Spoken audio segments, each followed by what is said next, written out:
3 ngày thứ hai hoảng loạn ở Ukraine, Nga phóng hơn 50 tên lửa.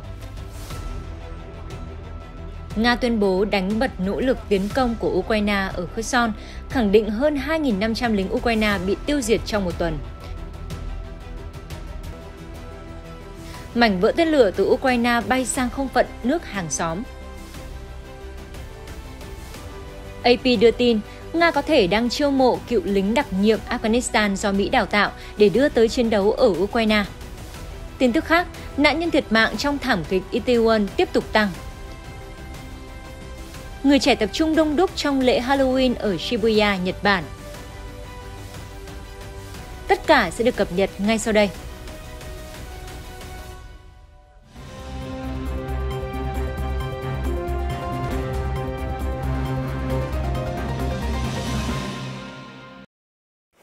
Thưa Thủy mến chào quý vị, chào mừng quý vị đến với chương trình tin nóng. Thưa quý vị, ngày 31 tháng 10, Nga đã tiếp tục trút cơn mưa tên lửa trên khắp Ukraine, tấn công các cơ sở hạ tầng và gây ra cúp điện tại nhiều đô thị lớn, tờ Al Jazeera dẫn lời giới chức Ukraine báo cáo. Tại Kiev, các trận tập kích đã dẫn tới cúp điện và cúp nước tạm thời, theo một phóng viên Al Jazeera có mặt ở thủ đô đưa tin. Cho biết thêm, đây là lần thứ 3 trong tháng 10, buổi sáng đầu tuần ở Kiev đã chứng kiến hàng loạt vụ oanh kích ồ ạt. Thị trưởng Kiev, ông Vitaly Klitschko cho biết tên lửa đã khiến 80% khách hàng ở thành phố bị thiếu nước. Về tình trạng mất điện, ông nói các kỹ sư đang làm việc để khôi phục lưới điện cho 350.000 hộ dân tại Kiev. Tại thành phố Kharkov lớn thứ nhì Ukraine, giới chức cho biết vụ tấn công đã làm gián đoạn hệ thống tàu điện ngầm. Thành phố miền Nam Zaporizhia cũng báo cáo tình trạng mất điện. Các vụ không kích cũng nhằm vào cơ sở hạ tầng then chốt tại miền trung Ukraine, bao gồm Cherkasy và Kirovohrad, theo CNN.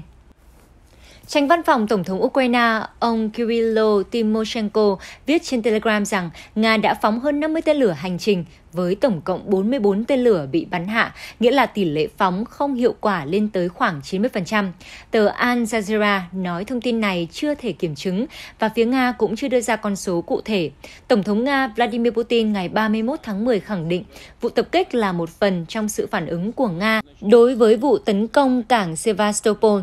Trước đó, Moscow ngày 29 tháng 10 cáo buộc lực lượng Ukraine phóng 16 phương tiện không người lái tấn công hạm đội Biển Đen của Nga ở căn cứ Sevastopol thuộc khu vực duyên hải trên bán đảo Crimea mà Nga sáp nhập năm 2014.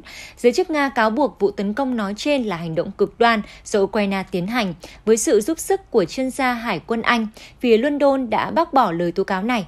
Ukraine không phủ nhận hay khẳng định gây ra vụ tập kích bằng phương tiện không người lái. Ông Putin ngày 31 tháng 10 cảnh báo các vụ oanh kích dữ dội không phải tất cả những gì chúng tôi có thể thực hiện.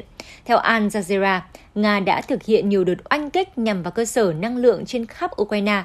3 ngày đầu tuần, mùng 10, ngày 17, ngày 29 tháng 10 đều chứng kiến những vụ tập kích dữ dội bằng tên lửa và máy bay không người lái. Điều này xảy ra sau khi Nga cáo buộc Ukraine gây nổ cầu Kerch ở bán đảo Crimea. Tổng thống Zelensky đã nói chính phủ Ukraine không ra lệnh vụ tấn công này. Ngoại trưởng Ukraine Dmytro Kuleba cho biết Kiev đang giữ liên lạc chặt chẽ với các đối tác để đề nghị được hỗ trợ mạnh mẽ hơn, giúp khắc phục hậu quả sau nhiều trận tập kích. Ông Kuleba nói Kiev đang thảo luận với Liên minh châu Âu, NATO và nhiều chính phủ. Theo Ngoại trưởng Ukraine, nước này đã được 12 quốc gia cam kết cung cấp gần 1.000 thiết bị điện, bao gồm máy phát điện. Chúng tôi sẽ tiếp tục nỗ lực kêu gọi thêm nhiều nước giúp đỡ với số thiết bị lớn hơn. Ông Kuleba nhấn mạnh. Theo TASS, phó lãnh đạo tỉnh Kherson do Nga bổ nhiệm, ông Kirill Stremosov ngày 31 tháng 10 cho biết quân Nga đã đánh bật cuộc tấn công của bộ binh Ukraine ở phòng tuyến nằm gần thị trấn Peryslav của tỉnh này. Sau giao tranh, 2 xe tăng Ukraine đã bị phá hủy. Trước đó, ngày 29 tháng 10, ông Stremosov cũng nói quân đội Ukraine đã nỗ lực tấn công vào làng Bruskinskoye nhưng bị đánh chặn. Hiện Ukraine chưa bình luận về các thông tin trên. Truyền thông phương Tây cho rằng Kiev sẽ sớm tiến hành cuộc phản công lớn bậc nhất ở Kherson. Mặt khác, hãng tin TASS dẫn lời phát ngôn viên Bộ Ngoại giao Nga Maria Zakharova ngày 31 tháng 10 cáo buộc Kiev đang tiếp tục tấn công vào cơ sở hạ tầng quan trọng của nhà máy điện hạt nhân Zaporizhia, theo đó đe dọa toàn bộ châu Âu nếu thảm họa xảy ra thì có thể khiến hàng ngàn người tử vong. Bà Zakharova cảnh báo. Trong một tuyên bố, phát ngôn viên Bộ Ngoại giao Nga viết rằng Chúng tôi kêu gọi chính quyền của ông Volodymyr Zelensky và các bên hậu thuẫn ở phương Tây hãy ngừng lại những hành động khiêu khích liều lĩnh nhằm vào nhà máy điện hạt nhân để tránh thảm họa và các hậu quả nghiêm trọng, nhà ngoại giao Nga cho biết. Bộ Quốc phòng Nga ngày 29 tháng 10 cáo buộc lực lượng Ukraine đã pháo kích thành phố Energoda và khu vực xung quanh nhà máy điện hạt nhân, bắn tổng cộng 10 phát pháo. Moscow tuyên bố pháo binh Nga đã dập tắt hỏa lực của đối phương, mức độ phóng xạ ở khu vực vẫn bình thường. Vì Ukraine không bình luận suốt nhiều tháng qua, cả Nga và Ukraine đều đổ lỗi nhau đã gây nên các vụ tập kích nhằm vào cơ sở điện hạt nhân lớn nhất châu Âu. TASS đưa tin, từ ngày 17 đến 23 tháng 10, lực lượng Ukraine chịu tổn thất nặng nề cả về nhân lực lẫn khí tài ở mặt trận Nikolaev-Kryvyi-Rih, trong khi tuần trước số liệu cho thấy Kiev thiệt hại nhiều nhất sau cuộc giao tranh trên hướng Kupiansk. Theo số liệu được TASS cập nhật dựa trên các cuộc họp hàng tuần của Bộ Quốc phòng Nga, lực lượng vũ trang tiêu diệt hơn 2.500 quân nhân Ukraine và lính đánh thuê nước ngoài trong tuần trước, con số này gấp 1,5 lần so với tuần trước đó. Cụ thể, từ ngày 17 đến ngày 23 tháng 10, quân đội Ukraine bị thiệt hại nặng nề nhất về nhân lực và trang thiết bị trên mặt trận ở Nikolaev, Kryvyi-Rih. Kiev mất hơn 800 quân nhân và lính đánh thuê nước ngoài tại đây. Ngoài ra, có 650 lính thiệt mạng ở mặt trận Krasny Liman và 190 người bị tiêu diệt ở khu vực Nam Donetsk. Trong khi đó, hồi tuần trước, Kiev chịu tổn thất lớn theo hướng Kupiansk, mất 830 binh lính. Mặt khác, TASS cho biết thêm, trong cuộc tấn công theo hướng Nam Donetsk, quân Nga đã tiến sâu hơn 3 km vào tuyến phòng thủ của Ukraine và tiến vào khu vực dân cư ở Pavlovka. Moscow tuyên bố có 100 lính của Kiev thiệt mạng, 6 người đầu hàng. Về số khí tài, TASS cho biết Ukraine đã mất 18 chiếc xe tăng trong tuần qua sau trận giao tranh ở Krasny Liman. Theo tính toán của TASS, các đơn vị lính Nga trên mặt trận Nikolaev, Kryvyi-Rih đã phá hủy 63 xe thiết giáp của lực lượng Kiev. Bên cạnh đó, theo một video do Bộ Quốc phòng Nga công bố, máy bay không người lái Lancet của Nga đã phá hủy hệ thống pháo tự hành Buk M1 của Ukraine. Tổng cộng, theo thống kê của TASS, các lực lượng vũ trang Ukraine đã mất khoảng 180 xe tăng và các loại xe bọc thép khác, cùng hơn 170 xe các loại trong tuần qua. Hiện những thông tin liên quan đến mặt trận ở Ukraine chưa thể được kiểm chứng độc lập. Bộ Nội vụ Moldova báo cáo một tên lửa đã rơi xuống khu vực dân cư thuộc lãnh thổ nước này ở gần biên giới Ukraine vào hôm thứ Hai, 31 tháng 10. Tên lửa bị lực lượng phòng không của Kiev đánh chặn, đài RT cho hay. Theo RT dẫn lời Bộ Nội vụ Moldova cho biết, sự cố xảy ra ở làng Naslavsia, phía bắc đất nước, hiện không có báo cáo thương vong nhưng nhiều cửa sổ bị vỡ.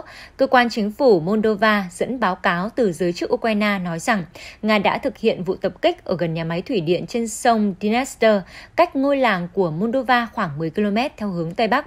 Báo cáo nhấn mạnh đập thủy điện của Ukraine không bị đe dọa. Sông Dniester bắt nguồn từ Ukraine, sau đó chạy dọc theo biên giới hai nước và hạ lưu nằm trong lãnh thổ Moldova.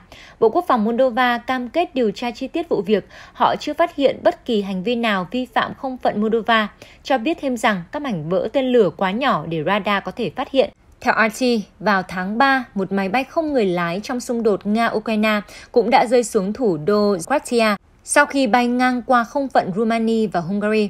Hiện Nga và Ukraine chưa bình luận về báo cáo mảnh vỡ tên lửa bay sang Moldova.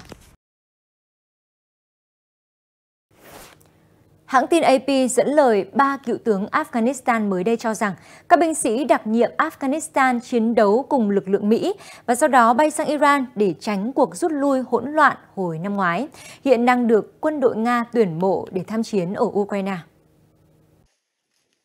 AP đưa tin, các cựu tướng Afghanistan nói rằng người Nga muốn chiêu mộ hàng ngàn cựu chỉ huy tinh nhuệ người Afghanistan để thành lập đội quân nước ngoài phục vụ cho chiến dịch quân sự đặc biệt ở Ukraine. Moscow cam kết trả lương 1.500 đô mỗi tháng và cung cấp nơi trú ẩn cho chiến binh Afghanistan cùng gia đình, giúp họ tránh bị dẫn độ về nước và có thể nhận kết cục bi đát dưới bộ máy của Taliban. Theo AP, một trong 3 cựu tướng Afghanistan, ông Abdul Rauf Agandiwa nói thêm rằng việc tuyển mộ chủ yếu do Wagner Group thực hiện. Wagner là công ty an ninh tư nhân Nga được thành lập vào năm 2014 với khoảng 8.000 thành viên. Nhiều nhà thầu quân sự Wagner từng tham gia các chiến dịch tại Trung Đông và châu Phi, cũng như chiến đấu bên cạnh đội quân chính quy Nga tại miền đông Ukraine. Họ chủ yếu thực hiện các nhiệm vụ nhỏ lẻ, rất khác với hoạt động quy mô lớn của quân đội chính quy Nga. Hiện Nga chưa bình luận về báo cáo của hãng tin AP, Mỹ. Thưa quý vị, tình hình ở vùng Zaporizhia vẫn đang căng thẳng. Sông Dnipro đã trở thành ranh giới tự nhiên ngăn cách quân đội Nga và Ukraine. Hiện lực lượng Moscow đang nỗ lực củng cố các vị trí phòng thủ của mình cả ngày lẫn đêm, nỗ lực ngăn lực lượng Kiev vượt sông. Phóng viên của kênh tin tức Trung Quốc CGTN đã theo chân lực lượng vũ trang Nga tuần tra khu vực phía đông sông Dnipro. Thời gian qua, quân đội hai bên không ngừng trinh sát tuyến phòng thủ của nhau. Theo lời binh sĩ Nga, lực lượng Ukraine đã liên tục nỗ lực phản công ở tả ngạn sông Dnipro. Thi thoảng, một số nhóm do thám của Kiev xuất hiện ở khu vực này. Lính Nga cho biết, cách đây một ngày có 2 hoặc 3 thuyền của Ukraine xuất hiện. Tuy nhiên, theo phỏng đoán của binh sĩ Moscow, số lượng thực tế có thể nhiều hơn. Binh sĩ Nga có biệt hiệu là Krivoy nói, phía bên kia là quân đội Ukraine, họ đang cố gắng đổ bộ đến đây. Chúng tôi đã đẩy lùi mọi cuộc tấn công của họ. Lính Kiev thường hoạt động theo nhóm 6, 11 hoặc 30 thuyền. Việc bơi qua sông sẽ làm khó lực lượng Ukraine hơn là tiến công trên bộ. Nhờ đó chúng tôi dễ phòng vệ hơn. Lính Ukraine nhận nhiệm vụ vượt sông gần như là cảm tử. Không ai có thể sống sót trở về. Một binh sĩ khác có biệt danh là Hunter chia sẻ. Lính Nga có mật danh Bon nói, nhiều lúc quân đội Ukraine pháo kích dữ dội vào các khu vực khác nhau bên bờ sông. Đôi khi, Kiev triển khai thuyền đến khu vực này trong 1 hoặc 2 giờ sau pháo kích. Có thể đó là nhóm nhận nhiệm vụ do thám và phá hoại. Mục tiêu là có thể giành lấy phía bờ sông mà Nga kiểm soát, nhưng họ đã thất bại. Theo CGTN, giữa lúc liên tục bị Ukraine tập kích bằng cả đường thủy và đường không, các chiến hào trở thành nơi để quân đội Nga phòng thủ. Các vách đều được lót tấm cách nhiệt để giữ ấm cho binh lính khi họ xuống hào tránh pháo kích. Chúng tôi thay phiên nhau đứng gác trong 12 giờ và nghỉ ngơi trong 12 giờ. Chúng tôi đi tuần dọc bờ sông để canh chừng, đảm bảo quân Ukraine không thể vượt qua bên này. Một người lính có mật danh Olyansky chia sẻ, hiện những thông tin liên quan đến mặt trận ở Ukraine chưa thể được kiểm chứng độc lập. Hôm 31 tháng 10, Nga nói rằng sau khi nước này đình chỉ tham gia thỏa thuận nối lại hoạt động xuất khẩu ngũ cốc ở Ukraine, việc tàu thuyền vẫn vận chuyển hàng hóa qua hành lang an ninh ở Biển Đen là không thể chấp nhận được, Reuters đưa tin. Bộ Quốc phòng Nga đã tuyên bố việc các tàu di chuyển dọc theo hành lang an ninh là không thể chấp nhận được vì giới lãnh đạo và chỉ huy các lực lượng vũ trang Ukraine đã dùng những tàu như vậy để tiến hành các hoạt động quân sự chống lại Nga.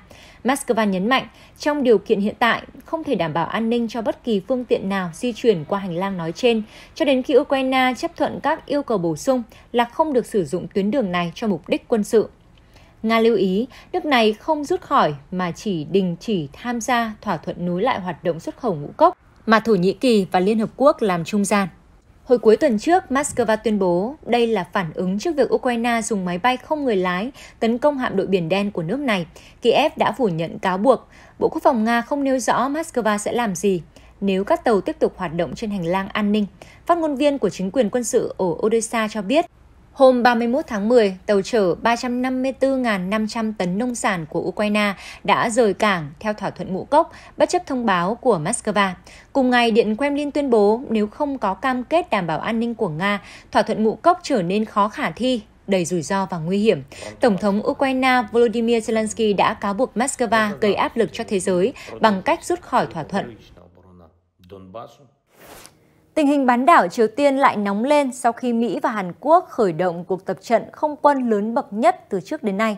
Gần như ngay lập tức, Triều Tiên đã lên tiếng chỉ trích cuộc tập trận và phía Mỹ cũng có phản ứng sau đó. Reuters cho hay trong bài phát biểu ngày 31 tháng 10, phát ngôn viên Bộ Ngoại giao Mỹ Ned Price cho biết Washington luôn hoan nghênh các giải pháp ngoại giao nghiêm túc từ phía Triều Tiên. Ông khẳng định cách tiếp cận đối thoại thực tế là giải pháp tốt nhất để đạt mục tiêu tổng thể về phi hạt nhân hóa hoàn toàn bán đảo Triều Tiên.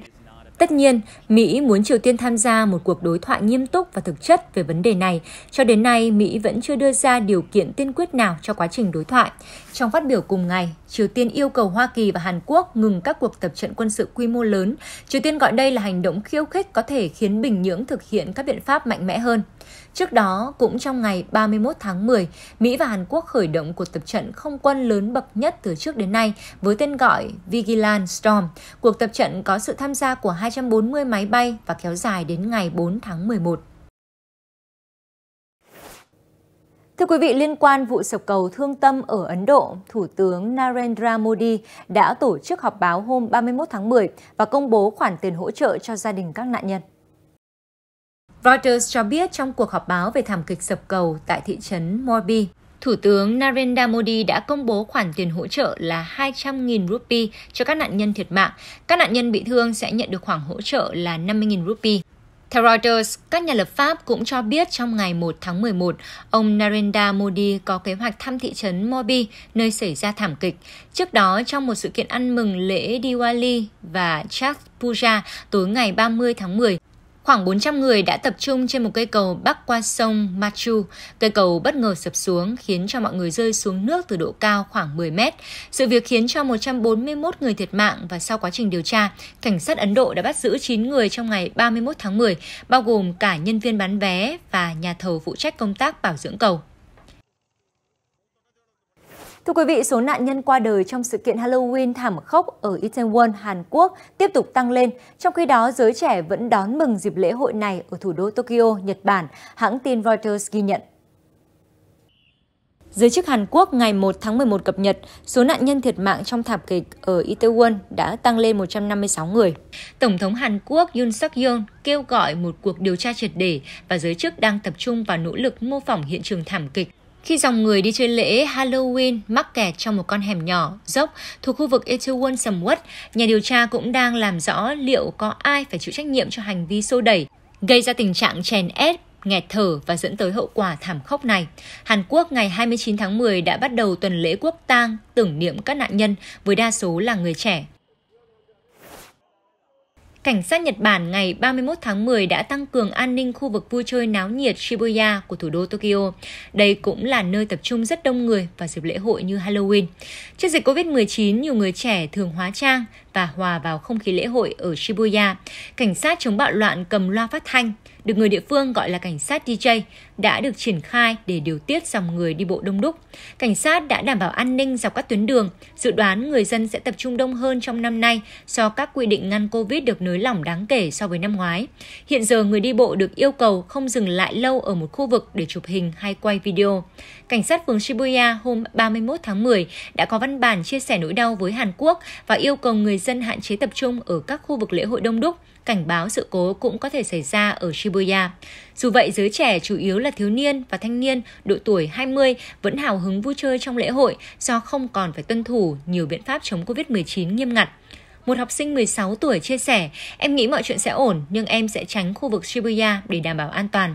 Một YouTuber 20 tuổi tên Haruhiko Sugino cho biết, tôi có sợ hay không à? Tôi sẽ không đến gần những khu vực quá đông người. Tin tức vừa rồi cũng đã khép lại chương trình hôm nay. Cảm ơn quý vị đã quan tâm theo dõi. Xin chào và hẹn gặp lại.